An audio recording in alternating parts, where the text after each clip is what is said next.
hey guys, look, Alice is here. How's it going, Alice? Hey. Hi, Alice. Alice, today I got Yugen. Why don't you guys introduce yourselves? My name is Brandon. I play drums in the band. Yeah, my name is Shane, and I also sing in the band. That's awesome. For sure. My name's David. I play bass. That's debatable. It's true. In quotations, right? Yeah. So, yeah, Yugen. And you guys just had a new EP come out. Haunt. So, why don't you kind of take me down that rabbit hole? So we've got Breathe Air, Breathe Deep Air. Anew. So close. You got it. That's basically it. Yeah. You got it. Breathe deep the air anew. Breathe deep Yeah. the air anew. Yeah. So, if you don't mind, can you guys just kind of break that down for me? Because I don't want to, spoil too much for the ignorant fools who haven't listened to Haunt yet. But I mean, as much as you guys want to, do you want to discuss with Alice and kind of break down what's going on here? Oh, with the naming convention, or just the album itself, Man, like just the writing and everything. Take me through it, man. Like, breathe. Sure. Okay. So Breathe. All right. So Breathe Deep. So it's a concept album, right? Yeah. And it's titled Haunt, and the concept is trauma, right? And how haunting trauma and pain and loss can be, and there's this theme throughout. Well, not throughout the entire album. The theme, of course, is trauma and pain and dealing with that, and dealing with the loss of my dad and the loss of other father figures in my life that I didn't really talk about in the album, but is very much there. So Breathe is just kind of like a very introductory song, and I decided to name each song, Breathe Deep the Air Anew, because that is the motif of the album. It begins with that, it ends with that, and it's like this calling to, like, even in the midst of pain and suffering and trauma and loss, is that there's like this unction within us that we have to keep moving forward, and we have to keep taking every single day in stride, and we have to keep breathing deep the air anew every single day. So breathe is basically, breathe is a lot of questions. Like, the first question I'm asking is how the fuck did I get in this situation that I'm in right now? Yeah. Right? Like, why am I losing? Why can I not sleep through the night anymore? Like, why can I not? Why am I like waking up in cold sweat sometimes with these memories and this pain in my head? And it's just a bunch of questions. And then do y'all want to say anything musically about Breathe?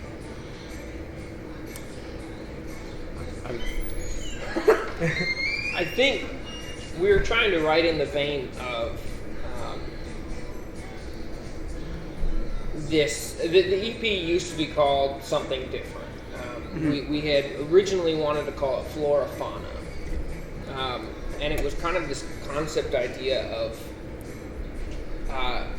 basically like starting at birth and ending at death. Okay. And we kind of wanted to write our music in that vein, where it kind of starts softly and starts really melodically and pretty, and then work our way into something heavier, and this kind of concept of the pain of life and the pain of struggle and strife and all that, and kind of end it almost peacefully, or maybe even hauntingly, and Shane's lyrics kind of made the shift into calling it something else and not calling it Flora Fauna. So musically we kind of wanted to write something that was peaceful at the beginning but ended almost peaceful at the end. This life cycle of birth to death kind of thing. I gotcha. Yeah, I think you guys captured that really well. For sure. Thank you.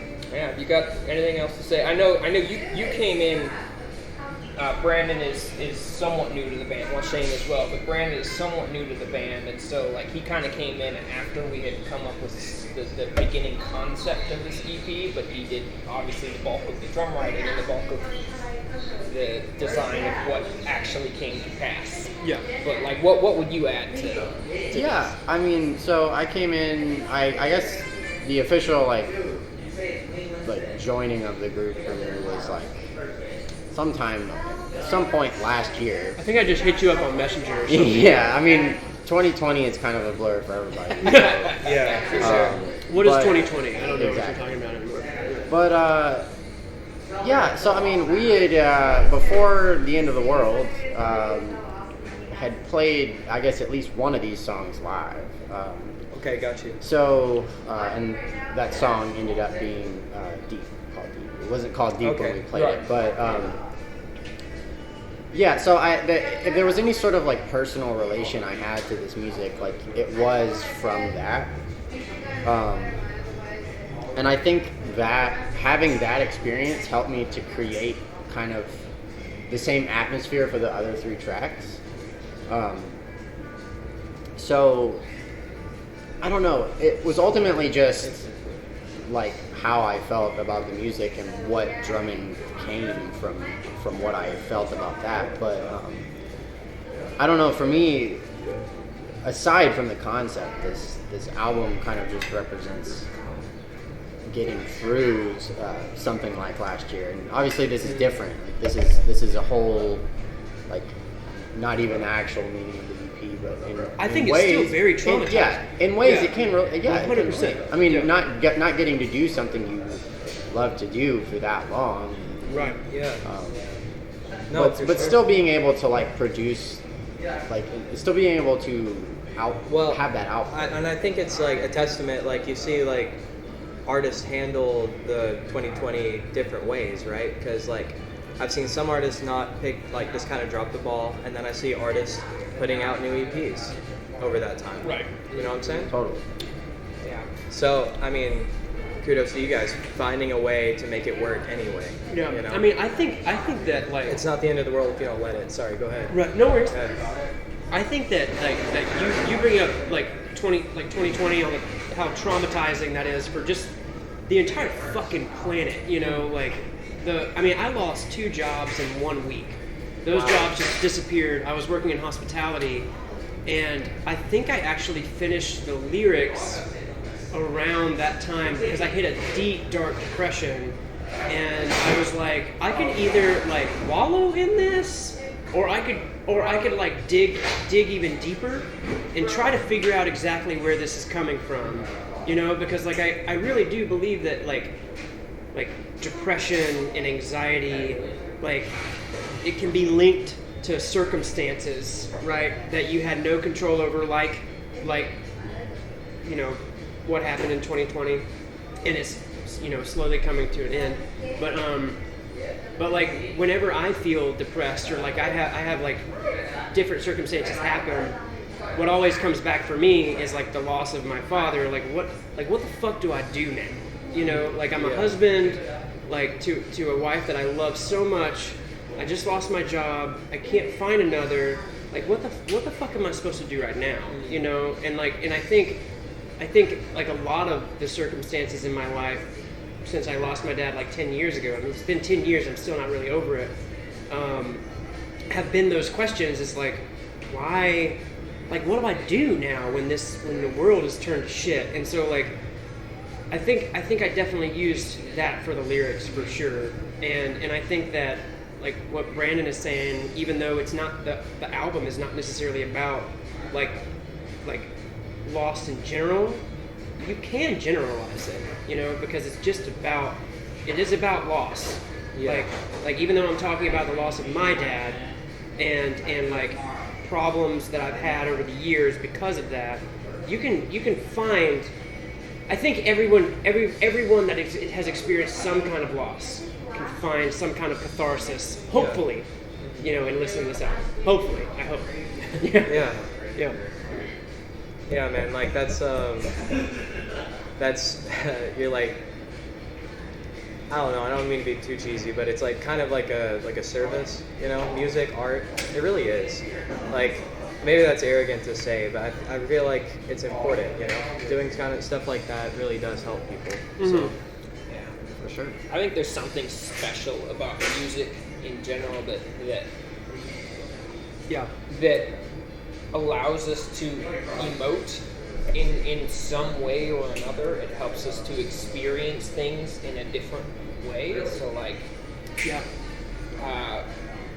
a simplest concept would be like, I'm angry, so I want to listen to some music that hypes up that emotion. Or I'm sad, I want to listen to the saddest music I can possibly listen to. Like, there's something about that music that is cathartic.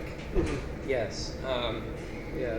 And obviously, we wrote about a specific thing, but it's probably going to help people, in different ways. Like, that's always, obviously, that's what I always want for any music that I release, is something that, like, gets people to feel something, to experience something.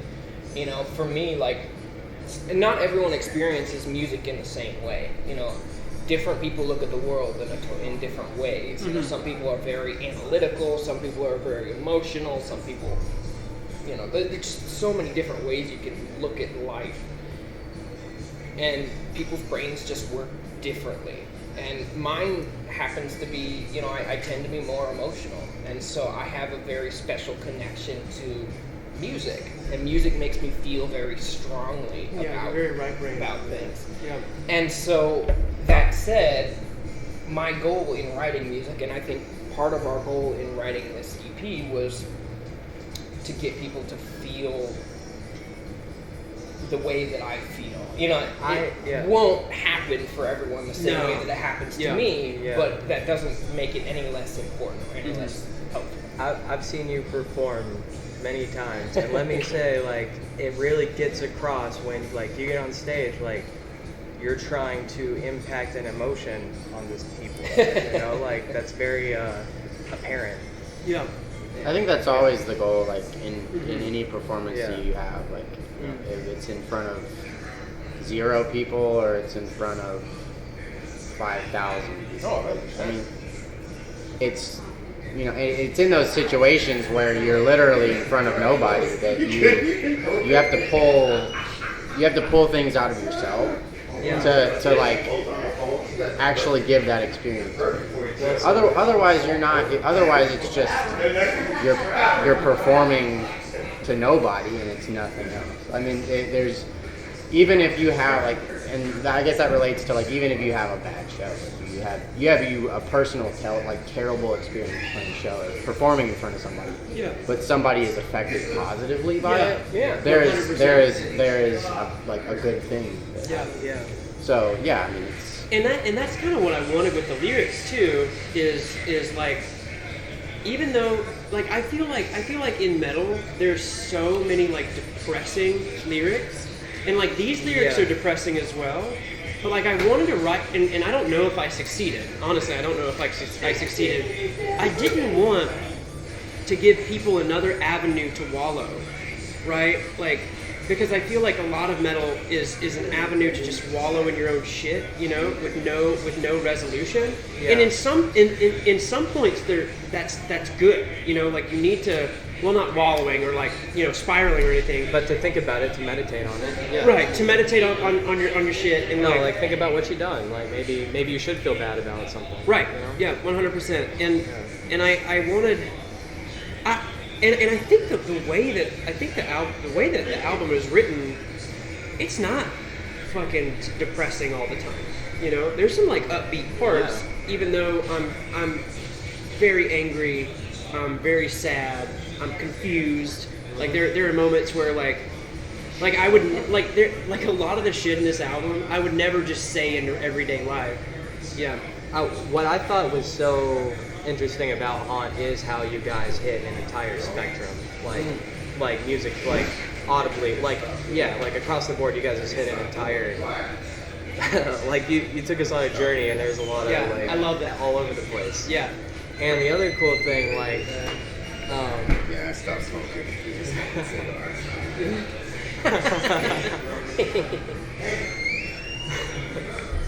At the Mad Tea Party, you never know who's gonna walk in. Mm-hmm. Never know. Yeah. So, what was I saying? Oh, also, I really, I miss concept records. Yeah. Like, oh man, like the early 2000s. Like, I guess I'm really just thinking about Coheed. Coheed and Cambria. Oh, dude, that was one of my biggest inspirations. I think I even put that in the interview that we did. Not the interview, but like the promo. The promos. Like Coheed, like he was one of my biggest. Is it Claudio? Yeah. Is that his name? Claudio Sanchez. I think. Yeah, he was. I was listening to them religiously when I wrote this album because I love his sassiness, right? In the way that he says shit, it's so pretty, but it's so there's like a level of sassy there.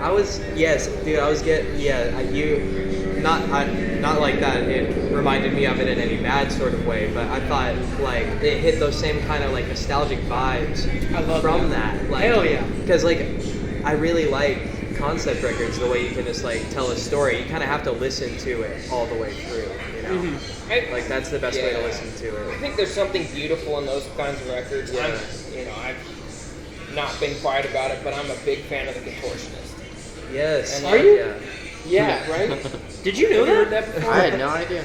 Shit, did you know I that? know. Yeah. But they're I know probably, now. they're probably one of my favorite artists, in the same way that Coheed might be one of your favorite artists. Sure. Like, they bring you on this journey musically, and honestly, props to Shane for all the lyrical stuff. Absolutely. Lyrics, I don't really pay that much attention to it. I've always been an instrumental player. I've always been, all that. That's what I grew up doing. And so I pay close attention to the instrumental aspect of it. And so, like, a band like the Contortionist brings you on this long journey from start to finish, and they'll bring in different motifs from different parts of the album or whatever, and just make this really cohesive story that, without even having lyrics, brings you on a journey in whatever way that you're experiencing the journey. And I think there's something beautiful in that aspect. Absolutely. Yeah. Mm-hmm. So, I don't know. I think I grew up paying attention or like doing classical music. And classical music always brings you on some kind of journey. I know maybe you guys don't really care that much for classical music, but I dare you to like listen to some piece by Wagner or something like that, where maybe there's a backstory to the writing, but you can experience so much in just a short amount of time, and there's beauty in that, and that's what I really love that. And so I think melding that with a strong lyrical content really works so well through the listener. Yes, I agree. And that's been our goal as a band, I think. Yeah. So, we're out of 2020 now, and that's exciting because that means things are happening. Yeah, we're all in a public place right now with Alice. Yeah. Without masks. Yeah, how about that? Without masks. I've got mine here. They are available. They are available. They are present. Yes, present. But a little birdie told me you guys might be having some stuff happening as well, right? You got a show upcoming, don't you? We do indeed. Yeah. Playing at the East Room on the 30th of June. It's exciting. Right? I've played some gigs in the last 2 months, but Did you? yeah, Maybe I did know that. Maybe you posted about it on Instagram. I probably not. Oh. But I mean, nothing is as exciting and as motivational as playing something that you've spent that much time I mean, a gig is a gig and whatever, but and you always try in those situations, but the ones where you're doing it, I mean, quote unquote, for free with your band, those mean a little more, and I think without even trying, you kind of tend to put more into those situations. So it's good to be it's good to have that stuff on the horizon. Yeah. There should be more being announced. Yeah. And in case Alice didn't hear that, what was the date again? It's June 30th at the East Room. We're playing with Good Buds, Lines in the Sky, Crusade, and Color Motive is the other. Wicked fucking lineup at a historical place. I think I've never been there before. never been to East Room. East Room's great. It's bomb. It's not the Basement East. It's No, that's it's a different spot. Okay. It's across from Cobra. Used to be Foo Bar. Maybe I actually have been there. part of the kind of like relatively newer Gallatin Road venues that are. Oh, it's a newer venue. I mean, it's been around for. I don't know when they were actually founded, but Yeah. Gallatin Road has not always been the way that it is now. Yeah. Yeah. I think the last time I saw them, or I saw something there, was Spewfest, and all them witches played, and it was so fucking packed. I just heard about this band, All Them Witches. Oh man. Did you interview them? Oh, I wish. I'm trying to think of where I heard that band. They're from I heard here. it from BJ. Oh, yeah? That's where I heard it. They're from here, and yeah, they came back, played a show here, and it was fucking sick. Yeah. It was at the end of Spewfest. It was a big festival, so. I feel like I might have been to the East Room one time for like a pop punk / hardcore show, and the vocalist of Newfound Glory was there, and I didn't really recognize. Love that band. I fucking They're love great. that band. They're great. And like I was like, what's his name? What's the vocalist's name? Do we know? I don't remember. I know They're- Cyrus Baluki is the drummer. Okay, yeah, you would know that as a drummer. But I just kept looking over. They live in Franklin. Yeah. I just kept looking over the entire time because I was like, that's the vocalist of Newfound Glory. And I love that band so much. And then he started looking at me like, what the fuck are you looking at, dude? I could have just like went over to him and just said, hey man, I love your music, and then walked away. But like I also didn't want to be that guy, but I was like totally being that guy. Of like just geeking so hard because I've been listening to that band for a long time. Yeah. But I think maybe that was at the East Room. I don't know. Okay. Yeah, it's a fun little venue. You can pack a place out with not really a ton of people. I think last time Yugen played there was when we were opening up for your old I was band. just about to say, I've seen Yugen at Easter. Yeah, I think we only played there once. I think we only played there once. That was the Edge of Reality release. Yeah, that's right. Nice. Yeah, that was a fun show. So it's a smaller venue? Yeah. He has a different. It was a fun Brandon, show for us. Go into it. No, I mean, East Room's cool. East Room's fun. Yeah. It's gonna be a good time. Yeah. After not having live music, it's been fun. Obviously, I've been loving the live stream shows from bands that I love. I haven't put on those big high production things. I They're literally sick. haven't watched They're them. so much fun. I saw Tesseract and Oh, were they dope? it was amazing. I've heard that they have like zero ego live, and Tesseract. Oh, I'm sure. And Well, I don't know if that's vocalists true. might have a little ego. I wouldn't be surprised. Maybe, but I just I think it was Tesseract I was talking to a buddy of mine about, and he just the way he described that band live was like there was like no ego, which I really enjoy. Those dudes are great. Yeah. But I am very, very, there's something special. I love the live stream things. It'd be fun to do one of those one day. Yeah. Could happen. I don't know. We're have to do a lot of prep for that. Yeah. Some money would have to go to that. But anyways, that's a different story. But there's nothing that's quite like a live show. Yeah. Yeah. And I think that's the thing that we have been missing. Obviously, I love performing live. We all love performing live. I need a fucking. Anytime you get a chance to crowd kill, you're all in, right? Yeah, anytime. I'm a crowd killer in the pit and on stage. Well, you are. I mean, I'm gonna see you guys June 30th. Yeah. Right? 30th. 30th. Yeah. Right?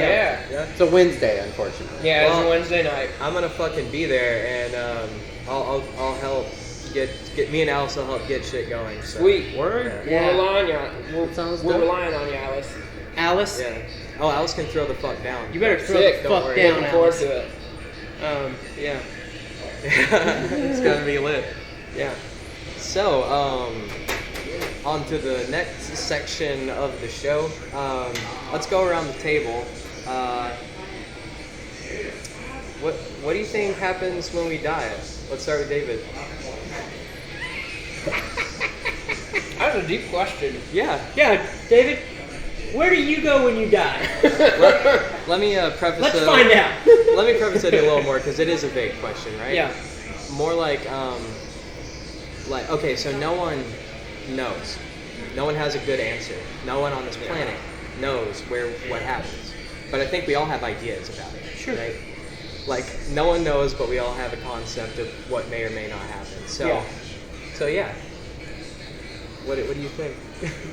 Well, I mean, we can all speculate and guess of what'll happen. You know, I happen to be of the Christian persuasion. You know, however you want to assume what that means, I guess. But I do believe that one day we'll be with our God. You know, for the rest of eternity. I got you. However that works. You know, the problem is nobody knows what happens when you die. Yeah, no, I think that's totally a plausible idea too. Like that could totally be it.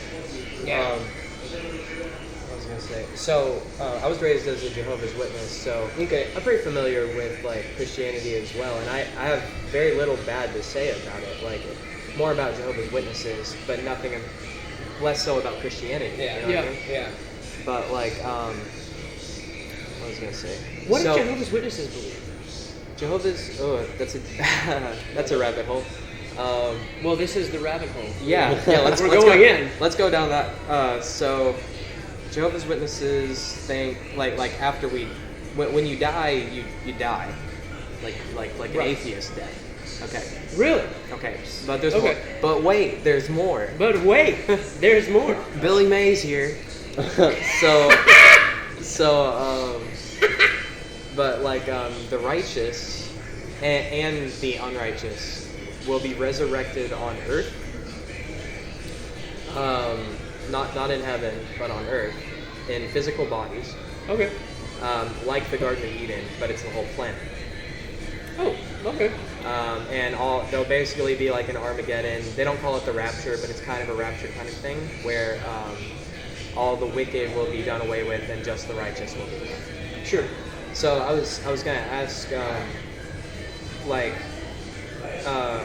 I guess like when you say Christian, I guess specifically, what do you mean when you say be with God? Do you mean like on earth, or do you mean in heaven, or? See that? I actually don't. That's a really good question. You know, I tend to think, you know, our physical bodies were made to inhabit something like an earth. I don't really think that we'll be in heaven with God and the angels per se, but I do think that there is something to maybe an earth being renewed, you know, things made right again, and being able to live on earth for, you know, eternity. That would be cool. Yeah. I know that.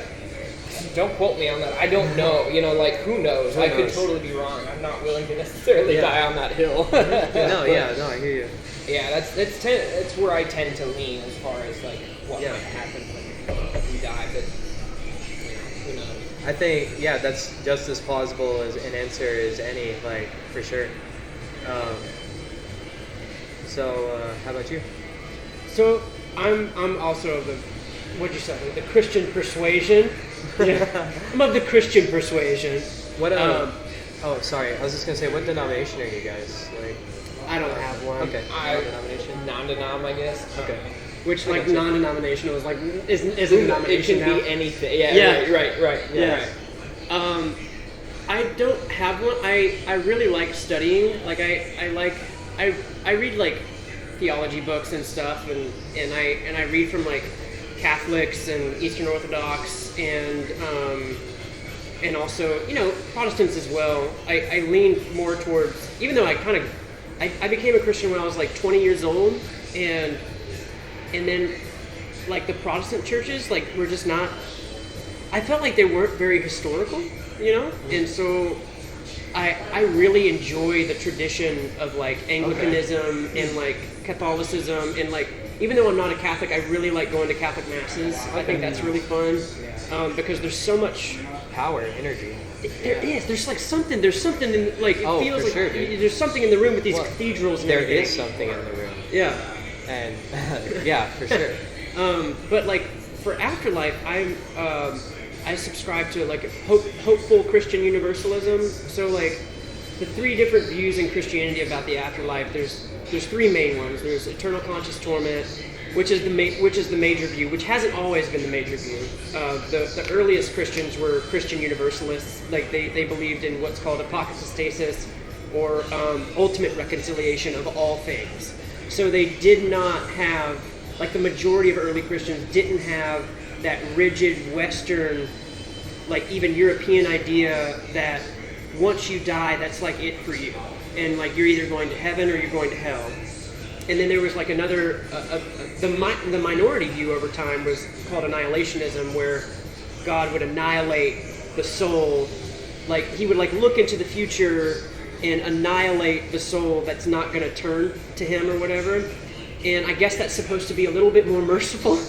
I don't see it that way. And Christian universalism, of course, is the idea that like they do believe in heaven and hell, but they reject they completely reject the concept that it's forever, right? And that's where I would lean towards. So like hopeful Christian universalism, where it's not like, yes, there's this existence called hell, but I don't think it's a place that's like apart from heaven or even apart from God. I think all things exist in God. I think everyone exists in God, and everything exists through him and by him.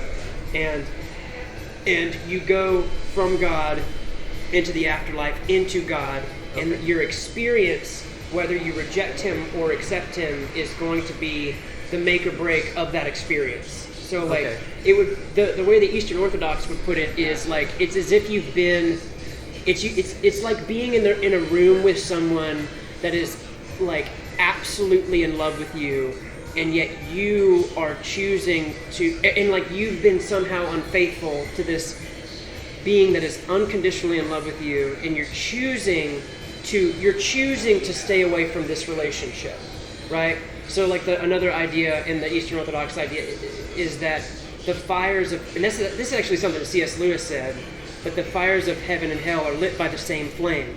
It's the love of God. And so you either embrace the love of God or you don't embrace the love of God. And my hope is that everyone would embrace this love. You know, this unconditional love that's not judging, that's not condemning, that's not holding anything against you. Yeah. Right? He just loves. God just loves. And so that's where I would land is hope. I'm not like there yet to just say like that Hitler is gonna like, because that's the thing I have the problem with. You know, it's like there are people that I feel like just like Hitler fucking deserves to like burn. You know, like that dude was a terrible human being and he did terrible things, but at the same time, I can't just say this person is going to be consigned to this place called hell to burn forever for potentially temporal sin, you know, like, yeah. So that's where I'm at.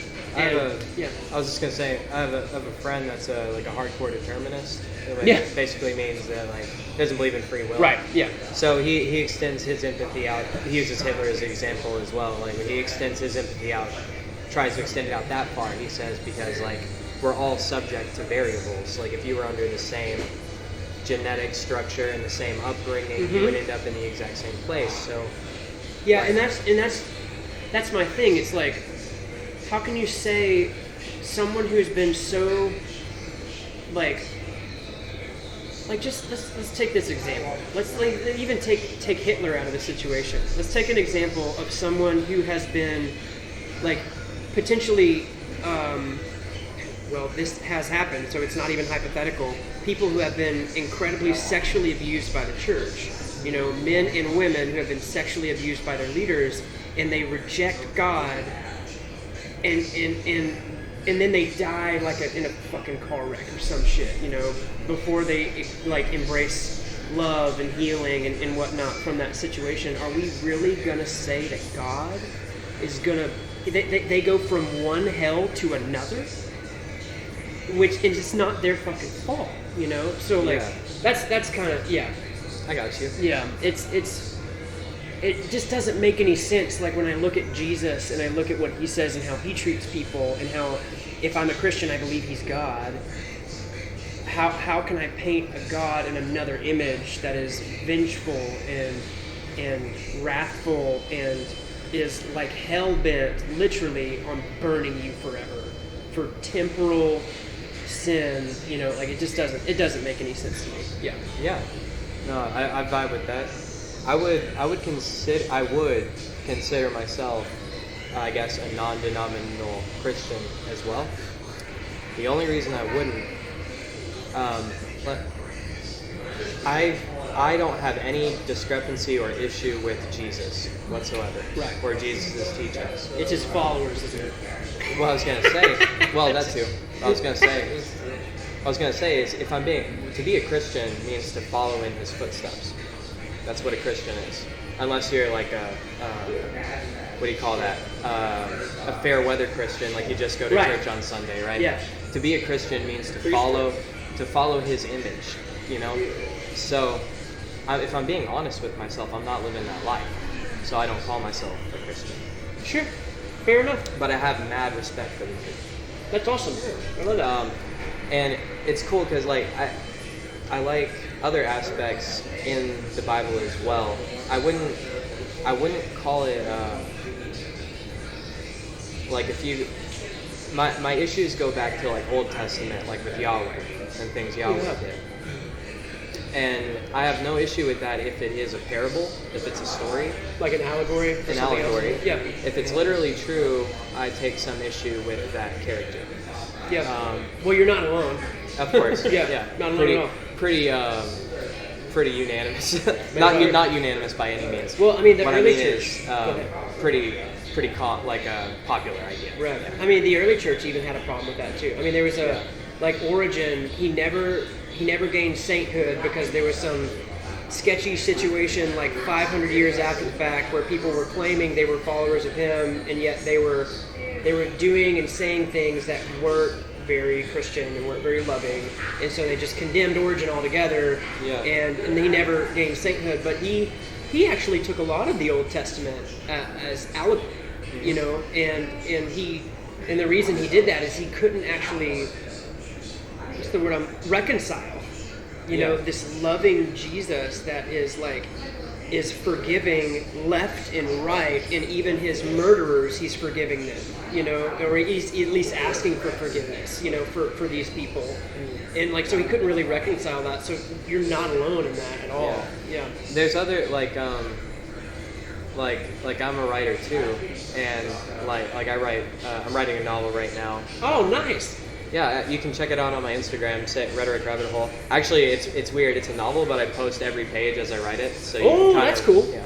Yeah. I also do like some standalone poetry, but not that gives me any specific insight or anything, but it gets me thinking about it, like how the Bible was written.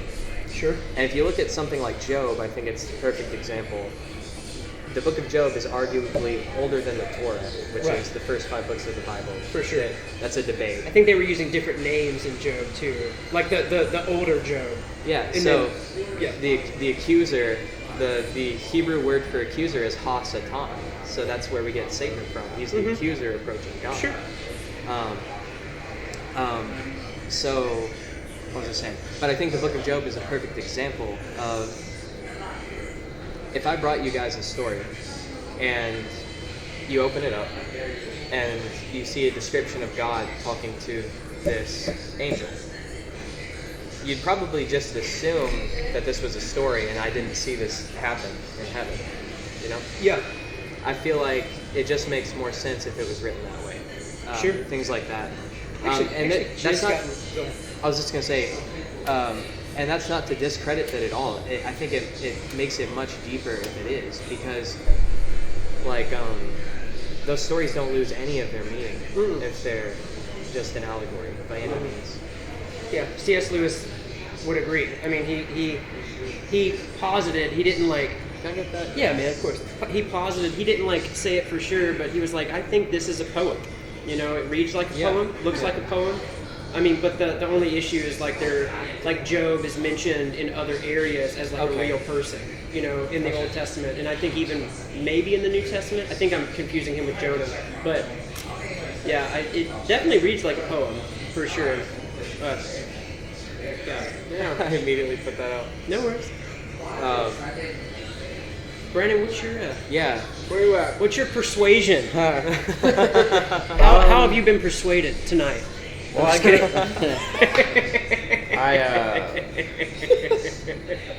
I grew up in the Presbyterian Church. Oh. Cumberland Presbyterian Church, actually. I went to a private Christian school for 12 years that was of the Church of Christ denomination.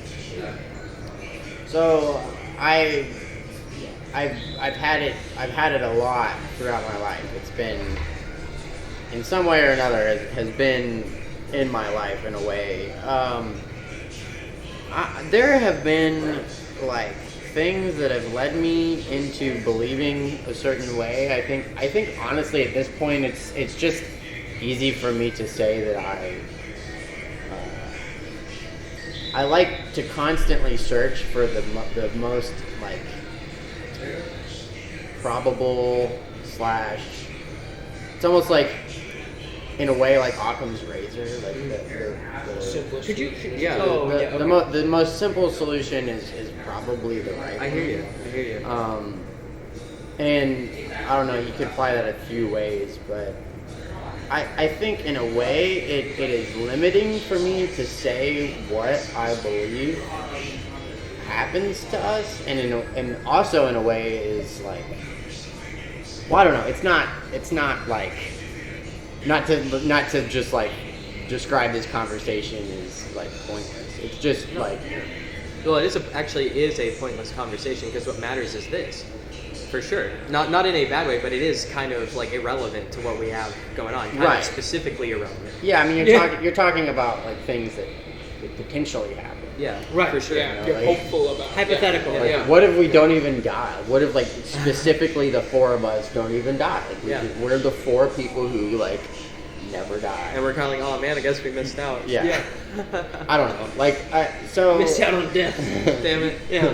Shit. So, like, I guess the background to say is, like, I've learned about a lot.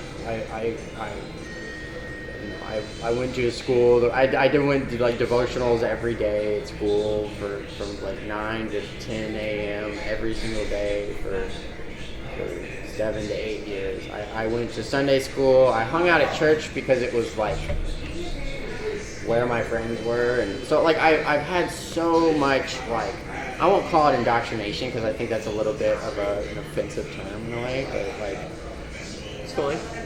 there no doubt have been things that have influenced me that I think are extremely negative, but tons of like crazy positive things that came from like hanging out at church and like you know.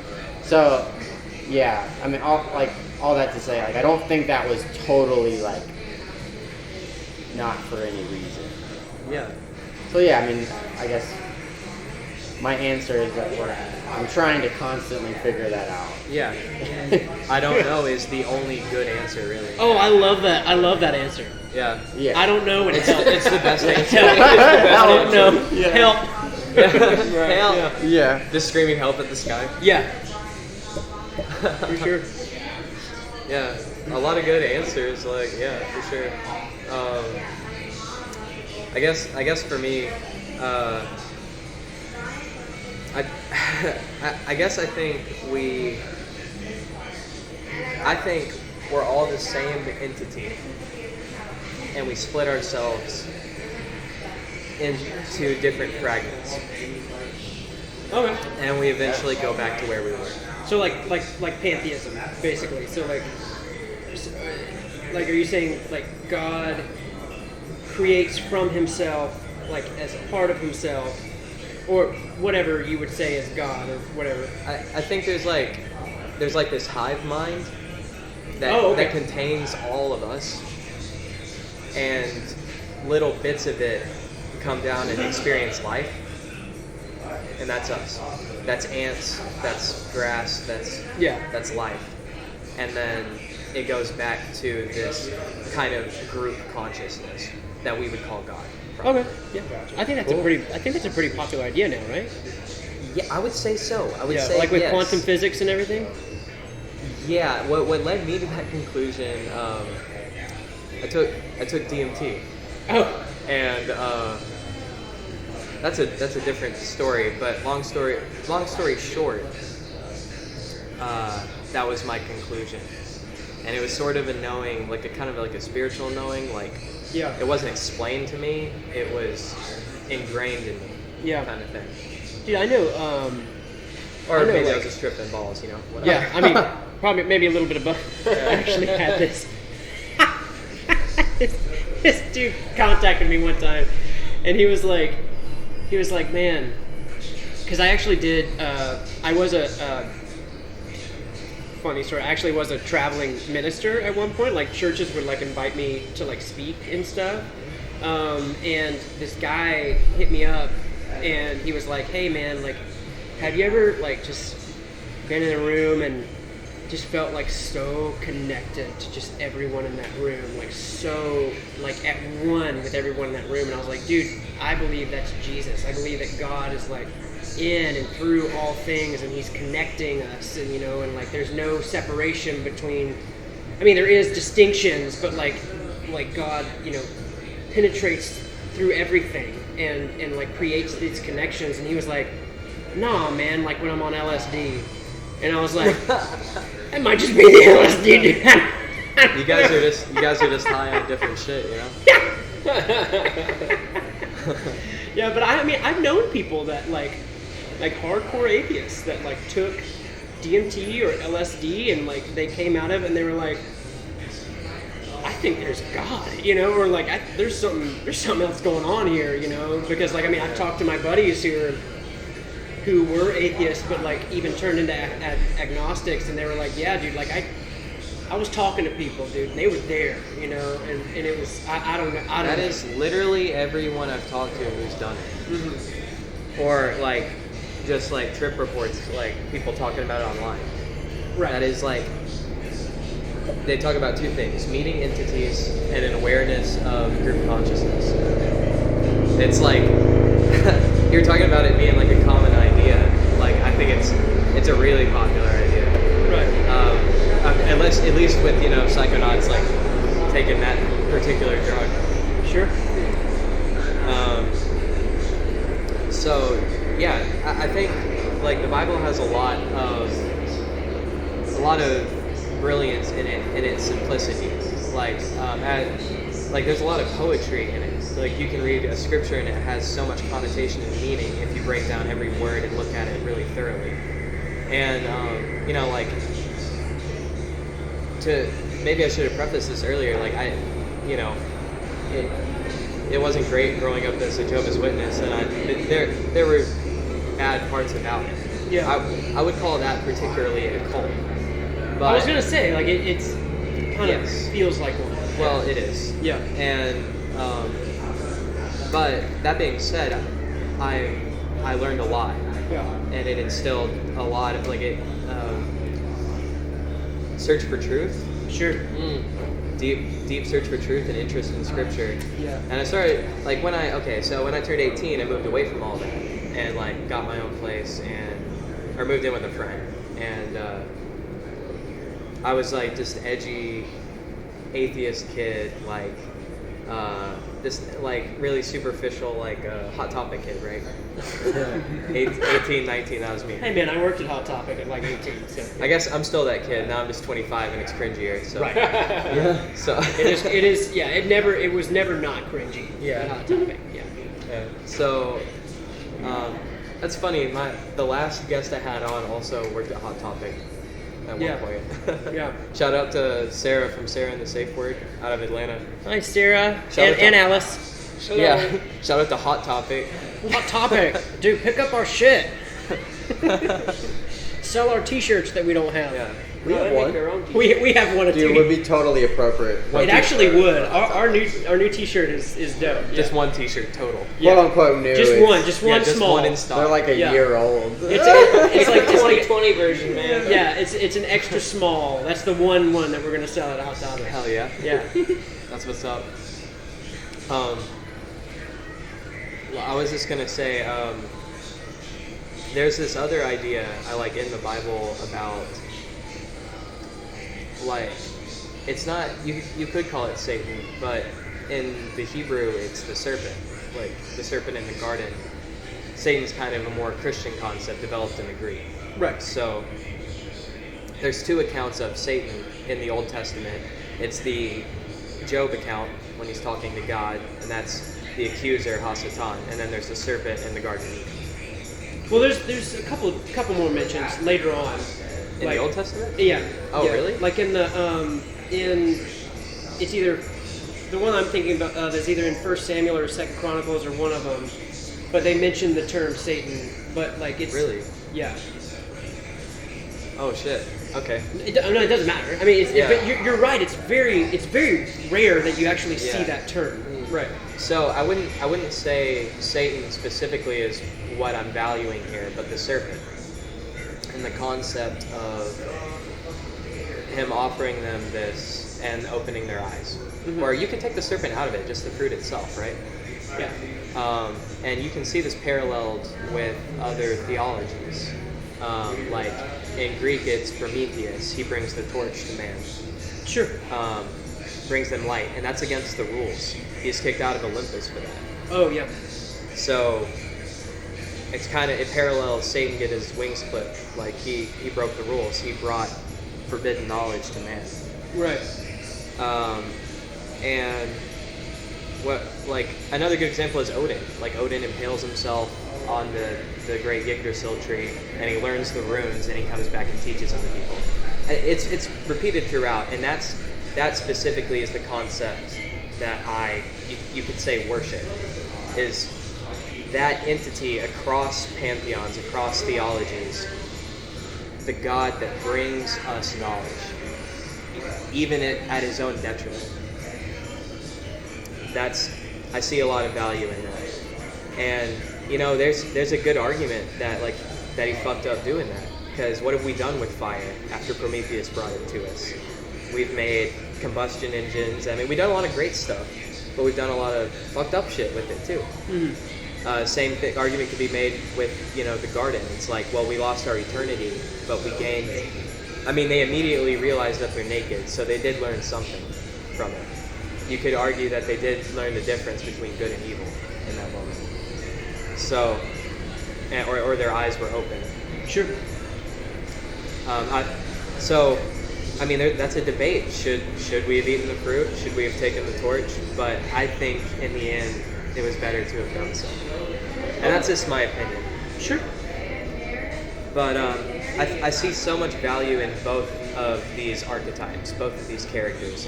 And I think what's important is the story that it takes us along and what that means to the observer, Sure.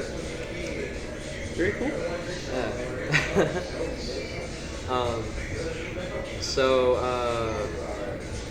Have you guys, I used to just ask people if they've ever had, if they have any ghost stories. Like if they have any, if they've ever seen a ghost or something like that. But I'm going to expand it out and just say, let's go this way around this time. Sure. Have you ever had an experience you would consider supernatural? Not explicitly, no. I can't. I feel like that's definitely something that you remember and that you classify. Yeah. And maybe there's been moments in my life where wow, that seemed like a ghost. But I think ultimately where I am now in retrospect, all of that seems kind of irrelevant to where doesn't even, none of that obviously had meaning on me, lasting memory. I will say though, I've had things that have just been anomalies, and they've all been visual things. Like what? I used to like see like things out of the corners of my eyes, and I don't know if like there could be like a total like scientific explanation, like medical explanation for this. I don't feel like I've had it in a while, but like when I was in like 5th, 6th grade, I used to get it a lot. It would just be this like black thing, I don't know, whatever it is, like would like shoot across like my complete peripheral vision. Didn't actually see something, but something's there, you know? And that might have happened like as I was sitting in the classroom. It could have happened like, at home. And that has happened like not just then, but like intermittently. Okay. So like that would be the only thing that I could immediately like think of as even being close. That's really weird.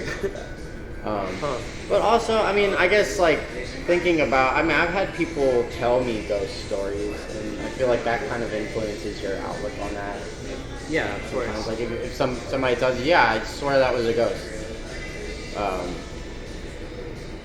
don't know. Maybe in the future you think, well, that could be a possibility.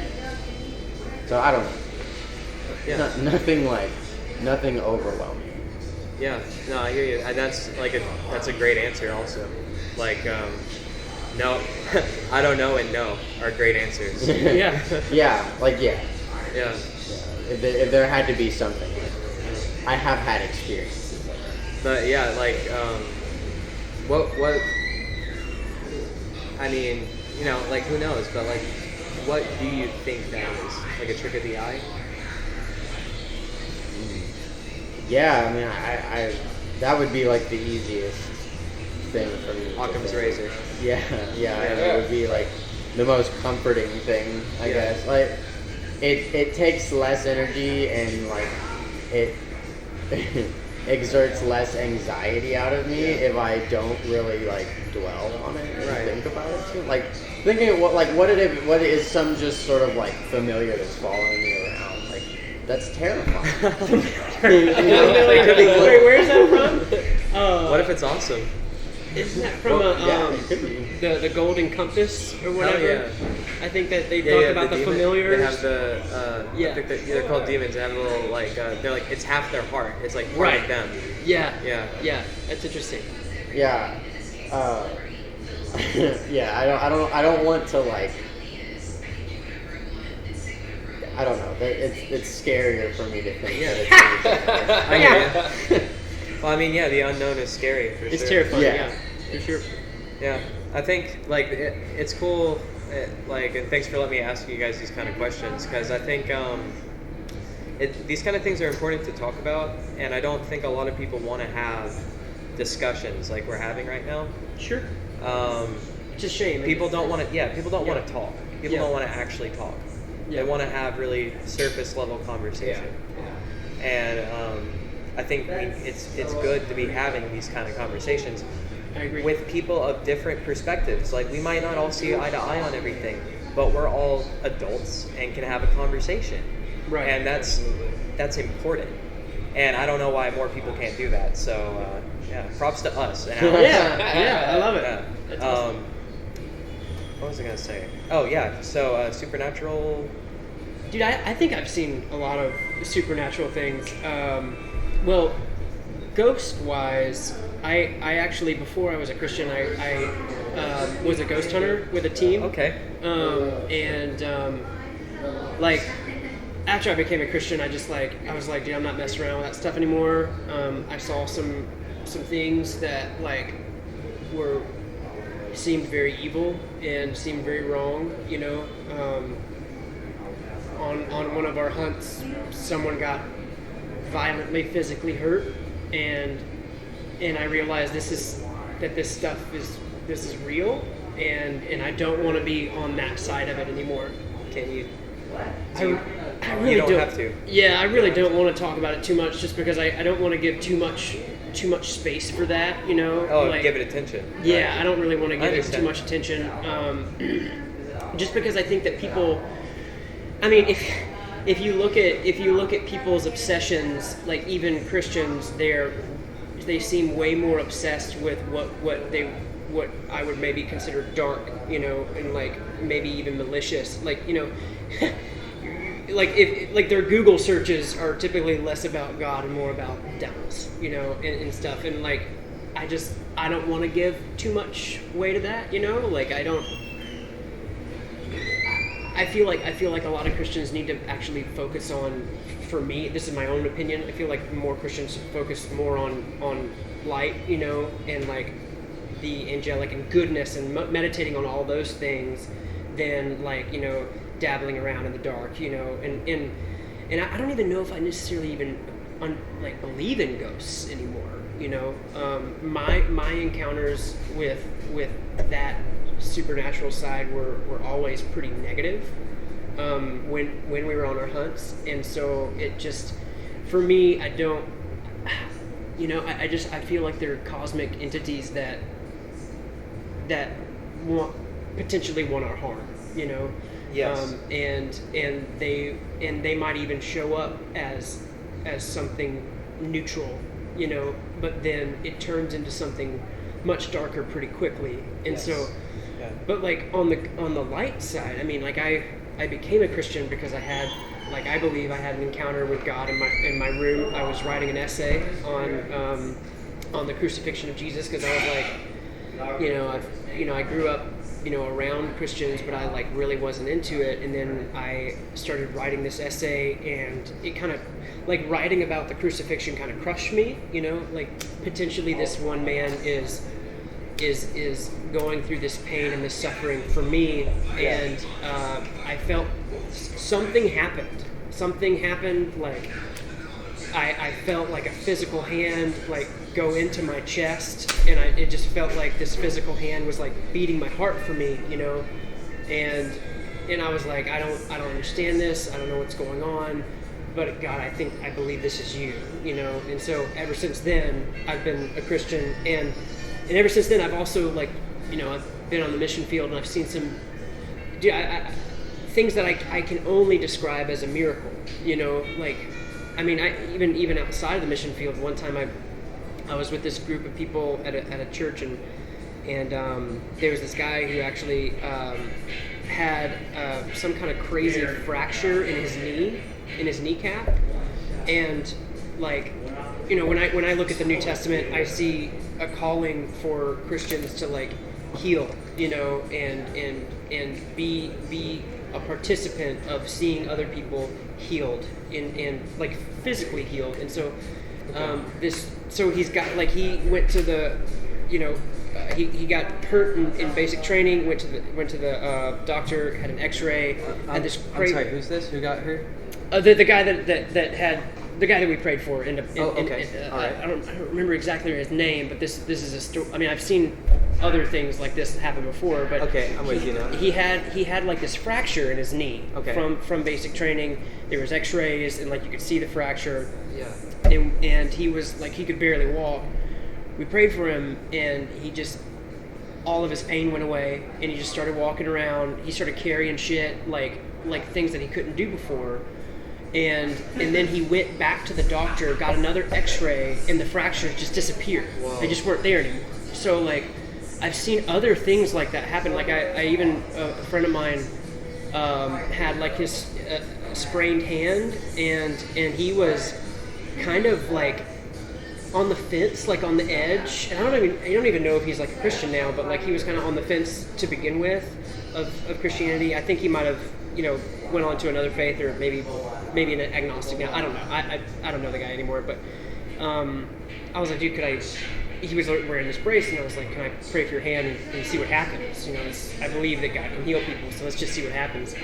So I prayed for his hand, and he took and I was like, and he was like, thanks. And I was like, well, take the brace off.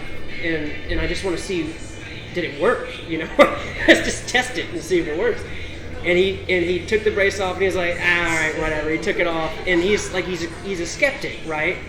He took it off, and he started moving his hand around, and then his eyes just started getting like super wide, and all of his pain was gone, right? Whoa. So like, and I've seen, this is not to glorify me whatsoever. Like I just saw an opportunity to pray for this guy, and like he was shocked. He like hugged me and like cried and was like, this shit is real, you know, like that type of thing. So, like in a similar way, like when I make art, regardless of what it is, whether I make a lot of like sigils or little doodles, or when I'm writing,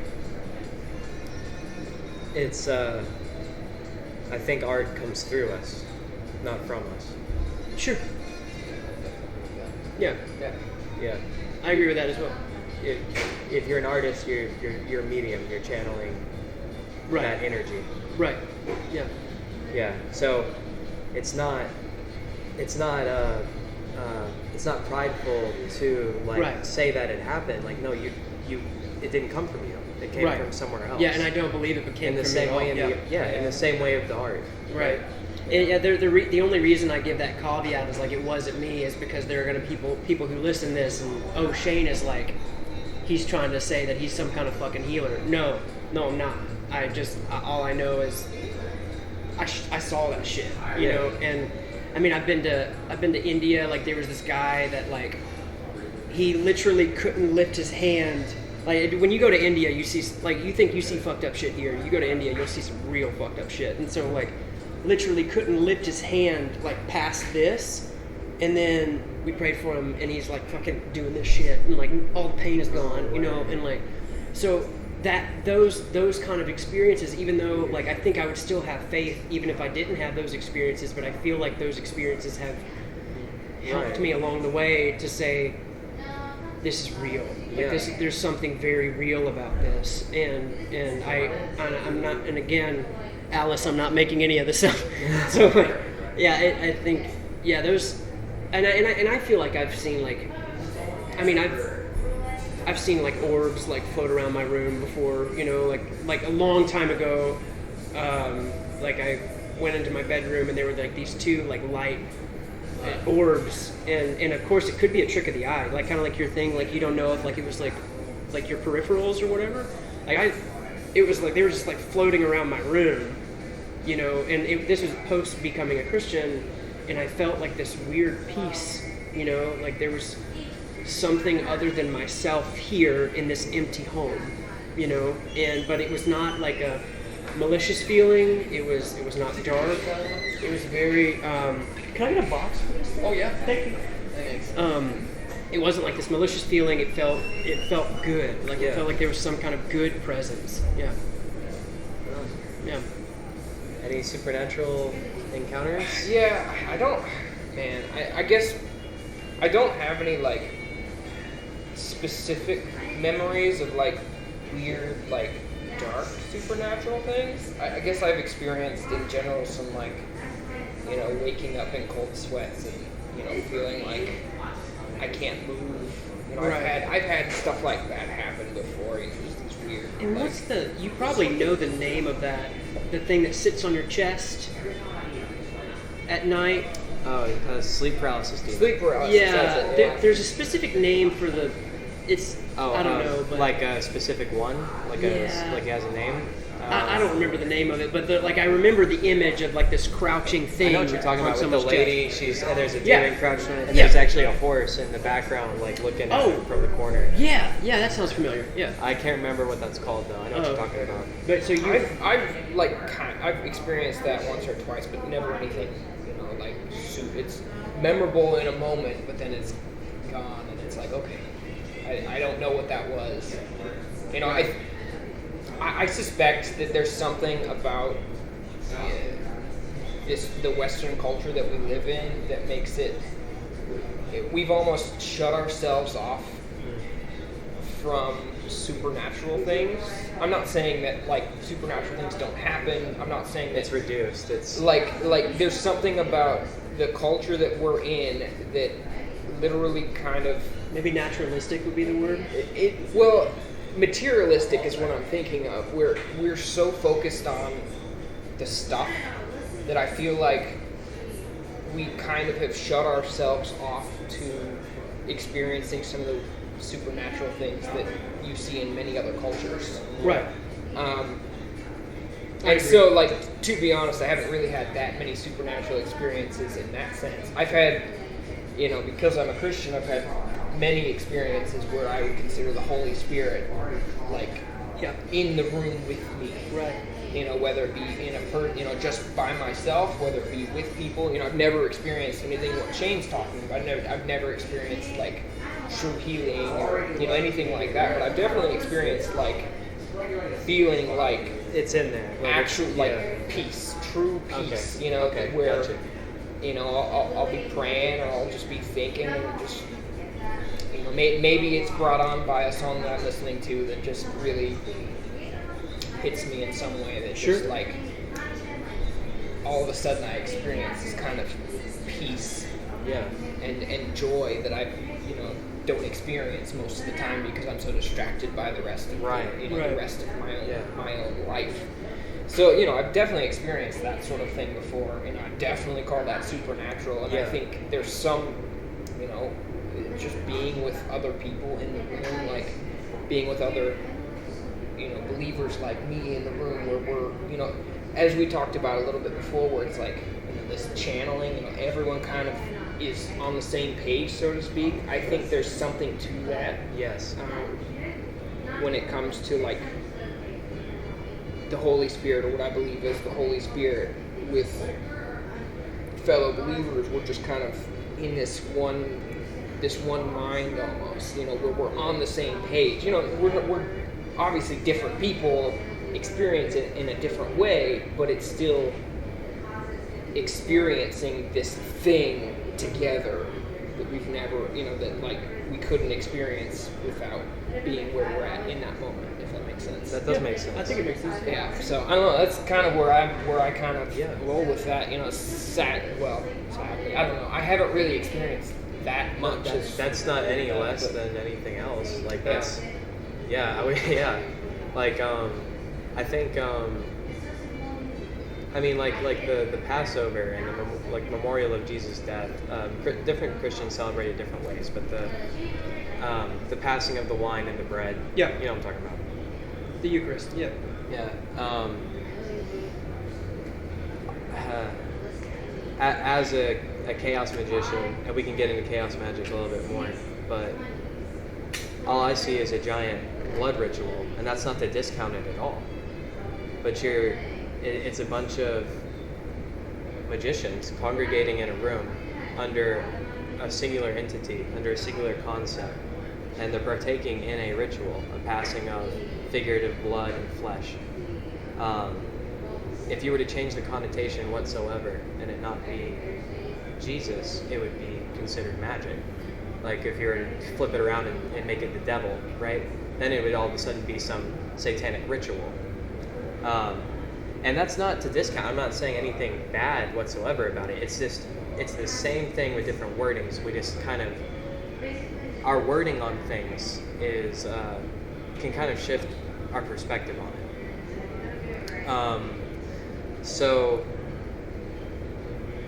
What was I going to say?